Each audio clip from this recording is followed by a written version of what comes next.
Back here with another interview for Century Downs. Matt Jukich, racing manager at the Mile. Got a special guest this week, trainer driver James Jungquist. James, thanks for joining us here. No problem, Matt. Glad to be here. I think the biggest thing we can get out of the way first, if people want to find you on Twitter, you're quite active on there, Facebook and Instagram. Purple Rain Racing, right? You got your Rainiacs? Yeah, that's my followers, the Purple Rainiacs. I'm the leader of the Rainiac Nation. It's a lot of fun. Where did the Purple Rain come from? You know what? I was kind of searching for a nickname back in the day, and one night me and Sugar Doyle had a few beers, and it just kind of came out. I'm from BC, where it rains all the time, and my colors are purple, so he dubbed me Purple Rain. We got to get you a Prince song whenever you win races, and we'll come back to that. I don't know where my Winner's Circle song's gone, Matt. That's a good question for you guys. I guess I got to get to the Winner's Circle before I get my song, eh? Well, we need fans there too, right?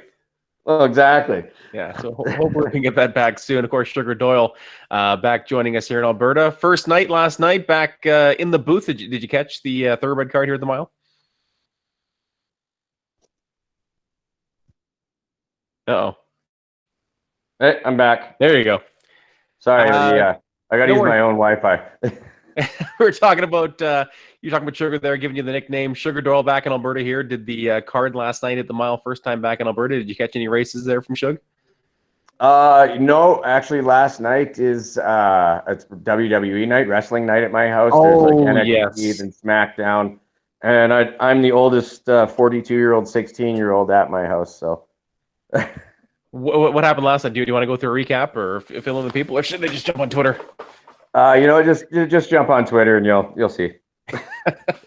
So, James, you've obviously been around the game for a bit. You mentioned 42 years old, but I think the impressive part is a fourth-generation horseman. Tell me about that. My great-grandpa in the 40s and 50s raced. My grandpa did. They raced mostly around BC, and they had racing in Washington State at that time. I'm the fourth generation of horsemen that raced at Northlands Park and around Calgary. So it's nice. The old color design I wore, the all white with just the purple stars, was the design my great grandpa wore, training. And the helmet design is actually a replica of that I wear now of the silk cap that he wore back in the 50s. So it's kind of a throwback to family. And anybody from the West Coast that's watched racing anytime prior to 2010 knows of my dad. Speaking of your dad, obviously many trips to the Winner's Circle, $4 million in purse earnings. Tell me what your start with him and kind of getting your feet wet with the assistant training duties. You know what? It was always fun working for my dad, as much as we butted heads. I mean, it's from the time I was 16, I obviously knew more than him. Just to ask anybody. I was willing to tell them, but he was a sharp horseman.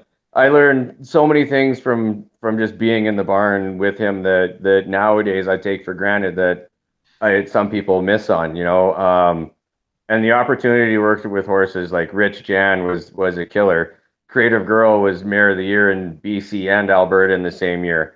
I think Nazco Promise was the first and maybe only 3-year-old colt of the year in both BC and Alberta at the same time. Like he had a who's who of lists, and now he lives in Mexico on the beach.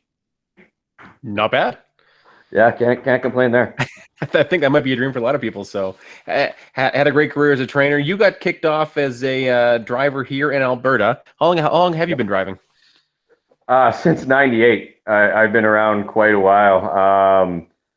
It's been fun. Me and Jim Marino started driving at the same time, and now I'm still driving because he's been hurt for a few years, but he's won quite a few more races, so I'm sure he'd take the trade-off. Yeah, unfortunately, Jimmy's had a couple accidents. I think one at Fraser, one out here that kind of set him back from the sulky, anyways. So, still very involved with his training band, and I think he's got 14 or 16 out here now. So, yeah, he's got a barn full and good help. So he's done awesome. Speaking of training, you're kind of starting to get your toes wet into that side. You've mainly catch driven, but 5 horses in your care now. Tell us about your stable as you look forward to the Century Downs meet. Yeah, I've work for Rod Starkowski right now as his assistant trainer, and I'm lucky enough to get a lion's share of the drives from that barn.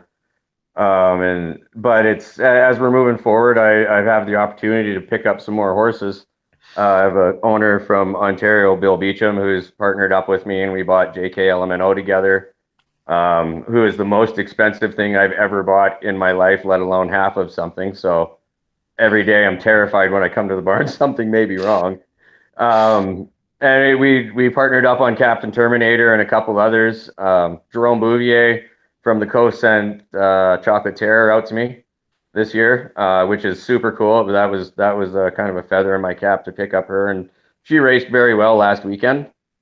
So yeah, it's nice to get training and try to apply some of the things my old man as well as Mr. Sarkowski and other people have taught me.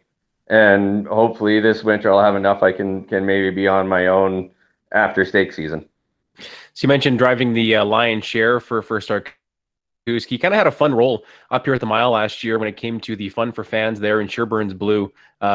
You're always so great with the people that would come down and interact with you on race night. How nice is it to drive for fun for fans and try to get some money for charity? Oh man, that's awesome. And like I have such a soft spot for that horse. Every time I've needed a win or a horse just to race good for me, Stuart's come through. And just the fact that Fred Gillis has been able to put the Fun for Fans program together, and Rod's run with it and done so well, it's cool. And I love people. I'm a people person. You know what I mean? Like I love the sound of my own voice. And I think harness racing should be as fan interactive and have as many fans as NASCAR. Like it boggles my mind we don't. So anytime I can and hopefully bring an extra fan in or make somebody smile, I'm happy to do it. You can tell that obviously with your live videos on Facebook, you're always taking horse out for a jog or talking about what you've got in, and it's a nice way to people to get a chance to look inside your barn and kind of see the workings behind the scenes. Yeah, it shows off some of the personality of the horses too, because like you get to talk to drivers and trainers, and we see our personalities, and there's a lot back here that we can exploit, but the personality of the horses is something to me that's unbelievable. Because like every morning I go out, each horse has a different personality. I mean, the one mare, JKLMNO, I swear to God, every time I say her name, she knows and stops and looks back. Like it's quite entertaining. So I like people to know they're athletes, and that's how we treat them. You know what I mean? Like I love horses, and I don't ever want anybody to mix me up with something that doesn't love horses. Yeah, I think it takes 30 seconds to be on the backside of any racetrack just to see the amount of care and the amount of love that these animals do get, and they're going to perform their best when they're treated their best, and Sure. anything less than that, they're not going to show up and they're not going to want to do it. So the fact that you can show people that and kind of dispel any other thoughts, I think it's fantastic, and interacting with the fan is a great way to grow the sport and get people more and more excited in it. So I think we've got some good steps, and wagering's been up at the Downs. So I think we're headed in the right direction. I think a lot of that is up at the Downs. So a lot of that is social media presence and getting people excited about horse racing. I mean, the crowds there have been fantastic the last couple of years. Yeah. Have you seen that kind of grow? I mean, people on the tarmac from 2015 onwards? From when I've been back, I see more, and like it's fun. Some of the drivers out there, like Hennessy, Mikey lately has been awesome, trying to show his personality and going by and being like, "Come on, cheer the animals on, let me hear you," And I like that. I'd love to hear. Like, I wasn't around to drive really in big races at Calgary with the huge crowds where you could or Northlands like with the huge crowds. I was there in the stands, but not on the track to hear the people really light up and cheer for a horse, man. And that's something I would love to have again. That big crowd. It's kind of eerie right now. I mean, we had a couple thoroughbred cards here. You've got a couple standardbred cards down south, and it doesn't feel right without people here. It's weird. The only time it's cool like that is I can say the coolest feeling in the world, or the closest I'll probably ever be to flying, is if you have a horse on the front end and it's snowing, you can't hear anything. It's an awesome feeling. You can just lay back in the bike and take a deep breath, and it's just you and the animal in front of you and nothing else in the world, man. It's one of the reasons I do this. Also, you're also a big skier in the off season too, aren't you? That would be probably pretty similar. Oh yeah, Shred City. Me, Mike, and Dougie Chappell. There you go. Mike's the only one that survived without a broken bone over the last 3 years, I think. Be careful out there. We need you in the race bike. I would imagine that the thrill's the same. Kind of talking about Stewie there in Sherburne's Blue when he would tip out from last in the big long stretch at Century Mile when he got rolling and started picking up horses. I'm sure you could kind of feel the adrenaline start rolling there too. Yeah, it is cool. It's when you've got one that's looping the field and you can just kind of yell at him a little bit and you know he's going by, or even when you're third over halfway around the last turn and you can have that shit-eating grin on your face knowing you're going to go by them all. It's fun. How many drives you got this week? 4, 6, 14, 15 drives, enough to keep me busy. How many are you going to win? I can make a case for me winning every race.